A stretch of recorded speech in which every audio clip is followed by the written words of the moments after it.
নমস্কাৰ বন্ধু বান্ধৱীসকল, স্বাগতম জনাইছোঁ আপোনালোক সকলোকে আমাৰ চেনেলৰ অন্য এটা নতুন ভিডিঅ'লৈ। আশা কৰিছোঁ সকলো ভালেই আছে। বেহাৰবাৰী আউটপোষ্টৰ তৰামাই খ্যাত সীমা বৰুৱাৰ দেখিবলৈ পাব এটা অন্য ৰূপত। হয় বন্ধু বান্ধৱীসকল, আপোনালোকে ঠিকেই শুনিছে, এইবাৰ তৰামাই নতুন লুক। পিছে এই নতুন লুকটো ধাৰাবাহিক বেহাৰবাৰী আউটপোষ্টৰ বাবে নহয়। এইবাৰ ব্ৰাহ্মণৰ ৰূপত দেখিবলৈ পাব অভিনেত্ৰী সীমা বৰুৱাক। ৩ ফেব্ৰুৱাৰী তাৰিখে কলাক্ষেত্ৰত মাধৱদেৱ প্ৰেক্ষাগৃহত অনুষ্ঠিত হ'বলগীয়া মহাৰথী কৰ্ণৰ ভাওনাত এইবাৰ ব্ৰাহ্মণৰ চৰিত্ৰত অভিনয় কৰিব তৰামাই খ্যাত সীমা বৰুৱাই।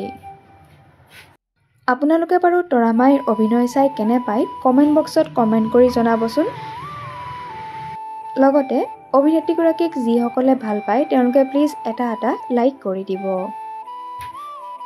আমি সকলোৱে তৰামাইক ধাৰাবাহিক বেহাৰবাৰী আউটপোষ্টত পুলিচৰ ৰূপত দেখি আহিছোঁ।